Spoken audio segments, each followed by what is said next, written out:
Καλή σχέση με τον εαυτό μας είναι θεμέλιο για όλα. Για να υπάρξει καλή σχέση πρέπει να έχεις επιλέξει πώς θες να ζήσεις. Πρέπει να έχεις επιλέξει τις αγάπες σου. Και αν πραγματικά είσαι άνθρωπος των επιλογών, είτε αυτές οι αγάπες σε προδώσουν, είτε δεν σε προδώσουν, δεν φθείρεσαι. Δεν εννοείται καλή σχέση Χριστού που φθείρεται όταν πάει στο Σταυρό. Ναι, βεβαίως έκλαψε, βεβαίως πόνεσε. Η δουλειά δεν είναι μέσα στις αγάπες μου. Δεν μιλάμε για τη δουλειά τώρα, μιλάμε για την εσωτερική σου κατάσταση. Για την κυβέρνησή σου και τις 4 πρώτους ψήφους μιλάμε. Ναι, η δουλειά δεν είναι, αλλά είναι οπωσδήποτε εκεί το περιβάλλον σου να είναι καλύτερο. Και γίνεται καλύτερο από την εσωτερική σου στάση. Βεβαίως, γι' αυτό μιλάμε. Δεν υπάρχει θησαυρός στους ανθρώπους ο οποίος θα μείνει. Το μόνο που είναι η εσωτερική σου ατμόσφαιρα. Δεν μπορείς να φτάσεις στο Δημήτρη. Πριν από το Δημήτρη ζω εγώ τη σχέση που έχω με τον Δημήτρη. Είναι η εσωτερική ατμόσφαιρα. Η εσωτερική σου ατμόσφαιρα είναι. Δηλαδή έναν αρχάγγελο, αν το πας στην κόλαση, δεν έχει αλλάξει κάτι από τον παράδεισό του. Γιατί αν αλλάξει, είναι συμπτωματικός. Κάπου ήταν εκεί, ήταν λάθος εκεί πέρα. Είναι σημαντικά αυτά. Άρα είναι θέμα επιλογής βαθιάς. Δεν έχεις μέσα σου ακόμα ψηφίσει ότι εγώ θέλω να αποτινάξω πάνω μου τη σκιά του τραγικού μου ανθρώπου. Έχεις ακόμα κάποιο έρωτα, φλερτάρεις ακόμα με τον παλιό σου εαυτό. Κόψε τα Τώρα δεν το θέλω, με χαλάει. Ναι. Καταλαβαίνω. Είναι τοξική αυτή η σχέση που έχεις, παιδί μου, να αλλάχθει το ρημάρι. Ναι. Πρέπει να χωρίσουμε. Γράψε μια συνταγή για τη φάρμακα. Φάρμακα. Το φάρμακο είναι η πρώτη επιλογή της, θα πάει πίσω νικήτρια. Μέχρι να πάει θα πρέπει να δει πραγματικά τα λάθη της. Δηλαδή κάπου έχει κενά. Μπάζει το σπίτι της, κάπου. Πού μπάζει, δεν τους δίνει να καταλάβει σωστά. Πού μπάζει. Φορτώνεται μόνη της παραπάνω ευθύνη από το κανονικό. Πού μπάζει, πρέπει να το δει μόνη της τώρα αυτό. Μέχρι να πάει στη δουλειά έχει το χρόνο να σκεφτεί τι, πού μπάζω. Εσύ παιδί μου μπορεί να θες να δουλέψεις μόνη σε όλη την εταιρεία, 1000 άτομα, αλλά πρέπει να αφήσεις λίγο χώρο για τους 999. Ναι. Ίσα που είχα μάθει να δουλεύω και δουλεύαμε δύο κάτω που ήμουν στην άλλη δουλειά. Είχα και κάποιον να μιλήσω, να ρωτήσω, να κάνω. Δουλεύαμε δύο. Όλο αυτό έγινε για να περάσεις αυτό, σου λέω. Όλη αυτή η μεταγραφή, η τεράστια μετά το πόδι σου έγινε γι' αυτό. Για τίποτα άλλο δεν έγινε. Για τίποτα άλλο δεν έγινε. Δεν είναι συμπτωματικό τίποτα. Όχι, το ξέρω ότι δεν είναι συμπτωματικό. Το ξέρω ότι δεν είναι συμπτωματικό. Τώρα και με τα θέματα που μας απασχολούν όλους φανερά στην παγκόσμια κοινότητα, θα φανεί ολοκάθαρα ότι οι άνθρωποι δεν γνωρίζουν τις δυνάμεις των επιλογών τους. Είναι το επόμενο που γνωρίζω καλά ότι θα ζήσουν οι άνθρωποι. Θα αναγκαστεί ο άνθρωπος ενσυνείδητα να πάρει επιλογή, να κάνει επιλογή και για εκείνο που δεν ξέρει αν είναι σωστό για τον εαυτό του. Αλλά θα επιλέξει, θα τον σπρώξουν. Και ειδικά με αυτό το φαινόμενο, την τραγωδία, παλιά τις δυνάμεις των επιλογών το ξέρανε ορισμένοι εκλεκτοί άνθρωποι στη γη ή αν όχι εκλεκτοί, ιδιαίτεροι σε θέσεις, σε τέτοια. Τι εννοώ, ας πούμε ένας κυβερνήτης ήξερε ότι με μία επιλογή του, με ένα ψήφο του, με ένα νόμο του φτωχαίνουν 1000 οικογένειες, σώζονται 10 οικογένειες. Δηλαδή ήξερε τις δυνάμεις των επιλογών. Ο κόσμος όμως από κάτω δεν το γνώριζε. Σήμερα κατά το θεϊκό νου όλοι θα μάθουν τις επιλογές, τις δυνάμεις των επιλογών. Γιατί αν δεν τις μάθουν ή δεν προλάβουμε, η ανθρωπότητα θα κλειστεί σε ένα μοντέλο ζωής που κανείς δεν θα ξέρει τι είναι άνθρωπος. Το επόμενο βήμα, κατά τη δική μου σκέψη. Άραγε μπορεί κάποιος να μάθει τι επιλέγει όταν δεν ξέρει τι επιλέγει. Γιατί είπες προηγουμένως ότι θα υποχρεωθούν να επιλέξουν, έστω και αν δεν γνωρίζουν τι να επιλέξουν. Όπως με τα εμβόλια σήμερα. Ναι, αυτό όμως σε μαθαίνει να επιλέγεις σωστά. Γιατί δεν είναι, το ζήτημα δεν είναι μόνο να επιλέγεις, αλλά να έχεις και σωστή επιλογή. Αυτό λέω. Σε εμάς σήμερα που βρεθήκαμε σε αυτή τη μοίρα ή σε αυτό το σημείο, πρέπει πριν να επιλέξουμε οτιδήποτε μέσα μας να ξέρουμε ότι ό,τι και αν επιλέξουμε, άμα μας τρώει, είναι η ευθύνη δική μας. Μα η πρώτη αγωνία είναι ότι δεν ξέρω τι να επιλέξω. Αυτό Ναι, σου ανεξάρτητα αυτό. Δεν πρέπει να κάνεις και όταν θες να επιλέξεις, δεν πρέπει να κάνεις και την έρευνά σου πρώτα. Κάνω ό,τι έρευνα θέλεις. Σήμερα οι τρελοί και οι γιατροί φοράνε τον ίδιο χιτώνα. Με αποτέλεσμα δεν θα ξέρεις ποτέ αν η πληροφορία σου είναι σωστή. Σας λέω και πάλι, ανεξάρτητα αν αυτό που επιλέξεις είναι σωστό, να παντρευτείς ή να μην παντρευτείς, να είσαι έγαμος ή άγαμος, να είσαι πιστός ή άπιστος, να κάνεις το εμβόλιο ή να μην το κάνεις το εμβόλιο, να είσαι ευτυχισμένος ή δυστυχισμένος, ανάλογα αν θες να είσαι καλός της αρετής οντότητα ή τραγικός του πτωτικού ανθρώπου, η πεμπτουσία είναι οτιδήποτε και αν διαλέξεις, είτε ενσυνείδητα είτε ασυνείδητα, ό,τι επιλέξεις, η δύναμη της επιλογής σου θα κρίνεται από ένα πράγμα. Όταν επιλέξεις το ναι, μη σε τρώει το ναι και οι συνέπειες του, και όσα σε διαλέξεις όχι, μη σε τρώει το όχι και οι συνέπειες του. Δηλαδή να μη σε τρώει. Το πρώτο βήμα είναι να μη σε τρώει. Ένα παράδειγμα. Να μη σε φτύρει. Εγώ καπνίζω καθημερινά. Ξέρω πολύ καλά ότι κάνω κακό στον εαυτό μου. Συνεχίζω να καπνίζω. Μου έχω κάνει μια επιλογή που με τρώει όμως. Ναι, όσο σε τρώει είναι λάθος. Γιατί αν αύριο πάθεις κάτι από το τσιγάρο και αρχίζεις να μου τζώνεις τον εαυτό σου. Ναι, είναι λάθος. Ξεκάθαρα. Κοίτα τη διαφορά τώρα στην επιλογή. Επιλέγει κάποιος να είναι το Μάρι. Παλιάνθρωπος. Απαράδεκτο, αλλά το επιλέγει. Θα μας κάνετε καλά. Πάω εγώ και του λέω είσαι το Μάρι, είσαι ψεύτης, ας πούμε. Όταν το έχει επιλέξει, προς τι να νιώσει άσχημα, αφού αυτό έχει επιλέξει. Ευχαριστώ πάρα πολύ. Λέει. Τώρα, πάμε στη διόρθωση. Έχουμε πολλά σημεία. Λέει κάποιος εμένα Παναγόπλα είσαι ψεύτης. Και μου το αποδεικνύει. Έρχομαι εγώ και λέω, συζητάω με τον εαυτό μου. Το θέλω αυτό. Ναι. Γιατί το θέλω? Γιατί αυτό εκφράζει τον εαυτό μου. Πιστεύω ότι είναι καλύτερα έτσι να αντιμετωπίσω τη ζωή, τη δυσκολία, την κατηγορία, την ευκολία. Εγώ το κάνω. Το θέλω. Ναι. Αυτό το ναι έχει να κάνει με μένα. Στο ναι μου πρέπει να ενυπάρχει ότι πιστεύω ότι αυτό είναι το καλύτερο για εμένα. Δεν μπορεί να πας ναι ή όχι πιστεύοντας ότι αυτό είναι χειρότερο για σένα. Πρώτο αυτό. Ο ψεύτης πιστεύει ότι λέγοντας ψέμα υπηρετεί καλύτερα τον εαυτό του. Γιατί αν δεν το πιστεύει θα έχει θέμα συνειδησιακό εσωτερικό. Λοιπόν, το ένα είναι αυτό. Λέει, πού είχα μείνει? Το ένα είναι αυτό, το συνειδησιακό. Στην επιλογή. Και τις δυνάμεις των επιλογών που έλεγες. Να μην το σε θέλω. τρώει η επιλογή σου. Η δύναμη της επιλογής σου θα φανεί πόσο καλή είναι η κακή από το αν σε τρώει ή όχι. Αν σε τρώει όχι, ναι. Δώσ' μου να... Έφερες το παράδειγμα για το τομάρι, για τον ψεύτη. Ναι. Α, για τη διόρθωση. Για τη διόρθωση. Συζητάμε για τη διόρθωση. Να, είδες, μέσα στο θέμα υπάρχει θέμα. Η επιλογή μου να είμαι ψεύτης, όταν με πει κάποιος ψεύτη, αφού το έχω επιλέξει, δεν επισύρει πάνω μου φόβους, αγωνίες, ανασφάλειες. Αλλά τι γίνεται με τη διόρθωση, αν τυχόν θέλω να διορθώσω, αν τυχόν να αναγνωρίσω εγώ ότι αυτό δεν με εκφράζει πια το ψέμα και θέλω να το αλλάξω. Αν το αλλάξω γιατί μου το είπε ο Δημήτρης, έχω ήδη αποτύχει. Αν το αλλάξω γιατί ο Ιησούς από την Ναζαρέτ είπε μακριά το ψέμα από μένα γιατί το ψέμα είναι στο διάολο και παν κάθε τι που δεν ανήκει στην αλήθεια είναι του διαβόλου. Παναγόπουλε, σταμάτα να διαβάζεις σκέψη. Αυτό λοιπόν έχει να κάνει τι? Έχει να κάνει τι? Είναι πολύ σημαντικό. Έχει να κάνει ακριβώς αυτό, ότι θα πρέπει να το διορθώσεις για εσένα. Δεν γίνεσαι Άγιος για τον Ιησού από την Ναζαρέτ. Επειδή σου είπε είναι καλό η αγιότητα. Αλλά η αγιότητα σε μια κοινωνία που δεν θέλει τους Αγίους είναι πρόβλημα. Εννοείται όταν πεις ναι, δεν μπορείς πιο κάτω να λες γιατί με προσβάλλει ο ένας, γιατί με αδικεί ο άλλος, γιατί με εκμεταλλεύεται ο τρίτος. Δεν μπορείς. Αν το διορθώσεις, για τη διόρθωση μιλάγαμε. Ναι, για την διόρθωση. Και αν συνεχίσεις πρέπει να είναι για σένα σένα. πάλι. Έλεγα στη Φωτεινή κάτι σημαντικό. Όταν βρέθηκα εγώ και έφυγα από το σπίτι ή διώχτηκα ή εν πάση περιπτώσει να το πω έτσι, απομακρύνθηκα.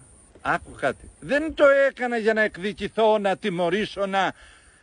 Αντίθετα έφυγα με την ελπίδα, την αντίθετη, να κερδίσω, να σώσω, να βοηθήσω, να στείλω ένα μήνυμα. Αλλά πρόσεξε, το έκανα πιστεύοντας ότι αυτό είναι καλό για εμένα. Γιατί αν έμενα δεν θα είχα εμένα, επομένως δεν θα είχα εμένα να δώσω πατέρα. Αν δεν έχεις τον εαυτό σου δεν μπορείς να δώσεις άντρα. Αν δεν έχεις τον εαυτό σου δεν μπορείς να δώσεις πιστό. Δεν μπορείς να δώσεις κάτι σε εσένα, τον ίδιο. Άρα έφυγα Γιατί αν έφευγα να εκδικηθώ ή αν έφευγα να ζήσω κάτι άλλο ή άλλο, είναι λάθος. Απλά είναι ένα λάθος. Το τι θα φέρει μετά το πιο πέρα, άρα στην διόρθωση, γιατί λέμε να μην σε τρώει, έτσι. Και τώρα λέει ο άλλος, εγώ θα επιλέξω κάτι που δεν ξέρω, δεν έχω τη σωστή πληροφορία. Τι γίνεται σήμερα, ας πούμε, με το εμβόλιο. Είδες τι λέγαμε χθες. Μου λένε να κάνω το εμβόλιο. Αλλά εγώ δεν ξέρω αν είναι σωστό να το κάνω ή όχι. Πού να ξέρω. Οι άνθρωποι που κάποτε εμπιστευόμουν, σήμερα δεν εμπιστεύομαι. Εσύ και εμένα λέω τις λέξεις. Οι άνθρωποι που μου λένε να μην εμβολιαστώ, έχουν χάσει το κύρος τους και δεν τους εμπιστεύομαι. Δεν ξέρω ποιοι είναι αυτοί.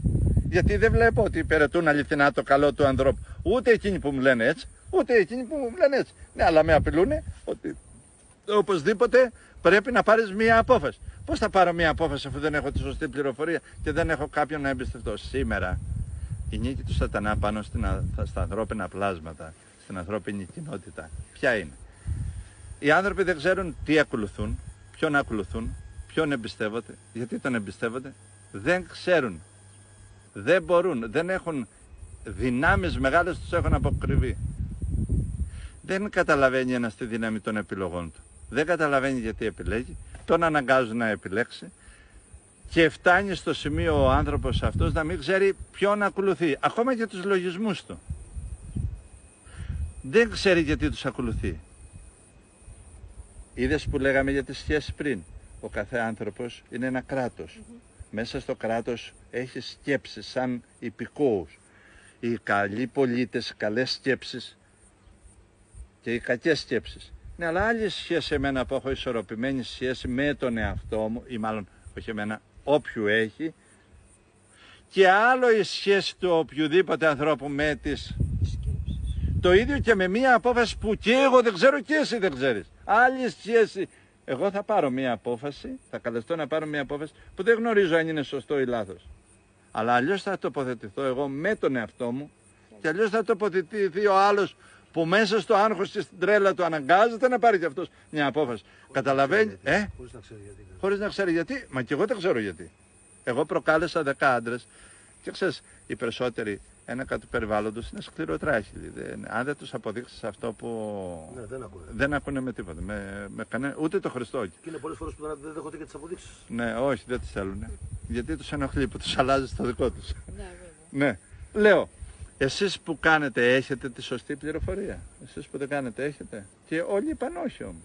Ή έχουμε ψήγματα αλήθειας, μάλλον ξέρουμε την αλήθεια, αλλά ήταν αμφίβολο. Αυτό το αμφίβολο, κατάλαβες, οδηγεί στο τελικό συμπέρασμα ότι ο ισορροπημένος άνθρωπος μέσα του, ακόμα και για εκείνο το οποίο η επιλογή που θα πάρει, πρώτα απ' όλα δεν θα τον τρώει, δεύτερον, ακόμα και αν την πάρει μη ξέροντας, θα έχει άλλη στάση με τον εαυτό του. Άλλη, που στη μία θα φαίνεται ολοκάθαρα κάτι πολύ σπουδαίο, το αποτέλεσμα, και ο ίδιος που θα πάρει και εκείνος χωρίς να ξέρει, όχι θα τρώγεται, θα έχει πεθάνει. Πού κολλάει αυτό με σένα? Στο ότι εσύ σήμερα, εάν θες να διορθώσεις κάτι, πρέπει να το κάνεις για εσένα, μέσα στην εταιρεία σου, παρά ότι... Να θέλω, για να είμαι εγώ καλύτερα. Ασφαλώς. Αυτός είναι ο σκοπός. Ασφαλώς. Ναι. Άρα έχεις να κάνεις... Άλλη μόνο. Δεν το κάνω για την εταιρεία, για μένα Και όλοι θέλω. μας Για μένα παλεύω εδώ, γι' αυτό είμαι εδώ. Ναι, ωραία. Έχουμε συμμετοχή. Πήγαινε λοιπόν δείχνοντας αυτό που μέσα σου, μέχρι να πας καθαρά τι είναι αυτό, ποιο είναι το δικό σου κενό. Πρέπει να μην μπερδεύεις την εταιρεία με σένα και σένα με την εταιρεία. Ρε παιδί μου, εγώ σήμερα σε περιφρονώ. Ναι, αλλά το κάνω εγώ. Μουρλάθηκα, χτες ήμουν καλά, σήμερα δεν είμαι. Εσύ μπορείς να διαχωρίσεις αυτό που κάνω εγώ από σένα.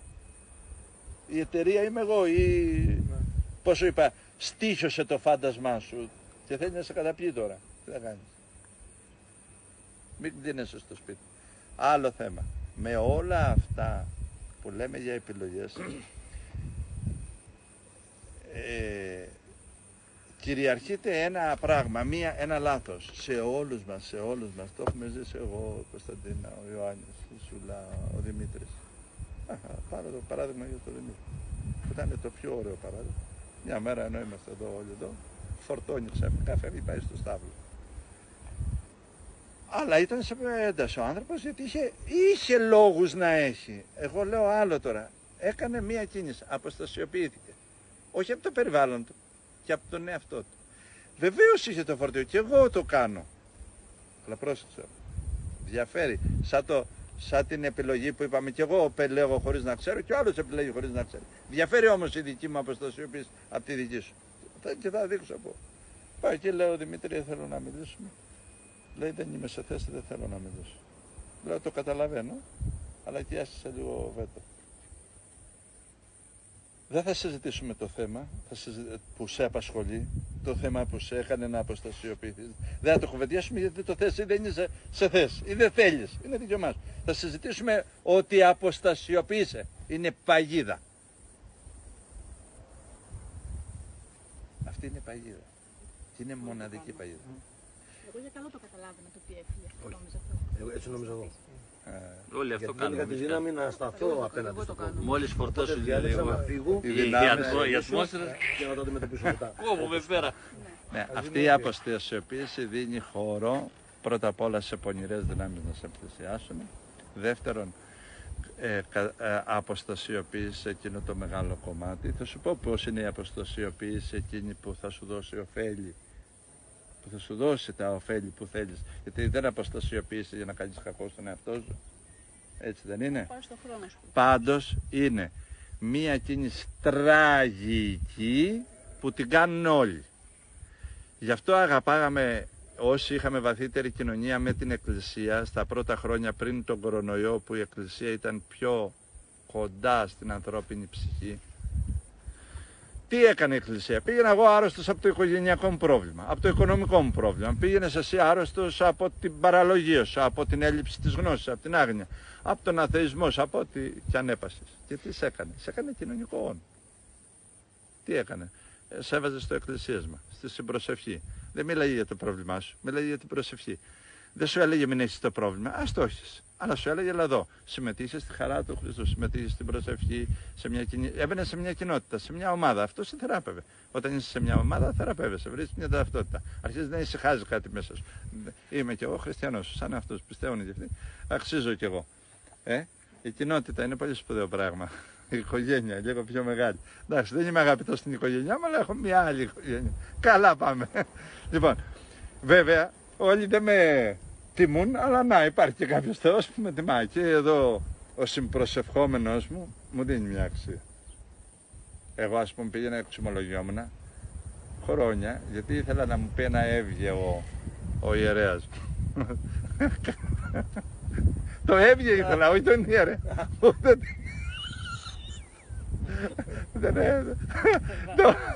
Τα ξέρω εγώ αυτά. Τα καταλαβαίνω εγώ αυτά,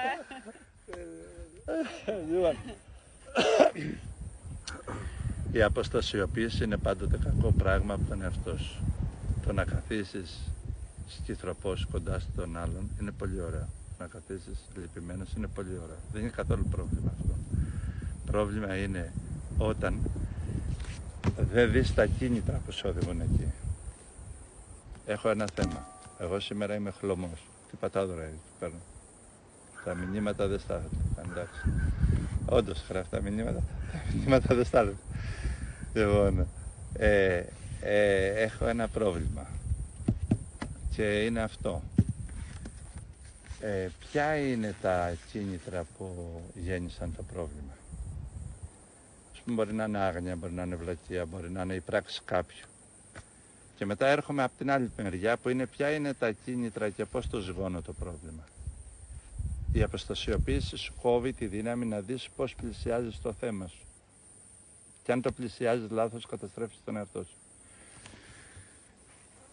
Δηλαδή ένας άνθρωπος σωστός πλησιάζει τα θέματα της ζωής με λεπτότητα, με ευγένεια, τα πλησιάζει καλά, τα πλησιάζει σαν Χριστός που πλησιάζει τον τραυματισμένο άνθρωπο. Ωραία, είσαι θυμωμένος στην περίπτωση αυτή και δεν φεύγεις, κάθεσαι. Τι να καταλάβεις με αυτό που είσαι θυμωμένος? Τι πρέπει να κάνεις? Δηλαδή, αν συνεχίζει και μιλάει ο δίπλας σου. Εκεί είναι η δύναμη του πνευματικού ανθρώπου. Πώς πρέπει να λειτουργήσεις? Πρώτα απ' όλα δεν είναι αποστασιοποίηση. Ο νόμος πρώτος. Τι κάνεις? αν δεν αποστασιοποιηθείς, οι δυνάμεις θα ανοίξουν. Θα έρθει η συζήτηση η εσωτερική, θα έρθει η συζήτηση εξωτερική. Θα είσαι εδώ παρέα με κάποιον, θα πιάσει την Θα κουβέντα, έρθει ο εγκέφαλος χρόνος, σου θα φύγει θα από το έρθει πρόβλημα ο 100%. χρόνος, θα έρθει ο χρόνος και η στιγμή θα περάσει. Άλλωστε, αυτό το βίωμα που κάνεις δεν είναι χωρίς να το ξέρει ο Θεός. Έχει λόγο που σημαίνει, χωρίς να το έχει πει η ψυχή σου. Υπάρχει μια μυστική συνυπογραφή. Εχθές μιλάγαμε με τον Κωνσταντίνο, ήσουν μπροστά που τα άκουσες. Μας είπε ότι πέθανε το παιδί 36 χρονών. Και του λέω τι ξαφνιάζεσαι, δεν έχω λόγο να σε παρηγορήσω, έχω όμως να σου πω τούτο. Καμία ψυχή από αυτόν τον κόσμο, έστω και σε τροχαία που γίνεται και σε απρόοπτους θανάτους, δεν φεύγει αν δεν έχει συμφωνήσει με το Θεό. Έχει συμφωνήσει την αποχώρησή της. Ωραίο, πολύ ωραίο. Μόνο αυτό έχω να σου πω. Τα άλλα δεν ξέρω να σου πω. Εντάξει, το παιδί το γνώριζα και θυμήθηκε ο Κωνσταντίνο ότι του είχαμε στείλει και ομιλίες και τα λοιπά. Ναι. Είχε πολλά φορτία, βαριά φορτία. Εν τέλει, η αποστασιοποίηση είναι μέγα λάθος. Κάτι που η Εκκλησία δεν το δεχόταν. Και θα σου το αποδείξω. Έχεις ένα πρόβλημα. Όσο σοβαρό και να είναι. Τι κάνεις? Αποστασιοποίησε.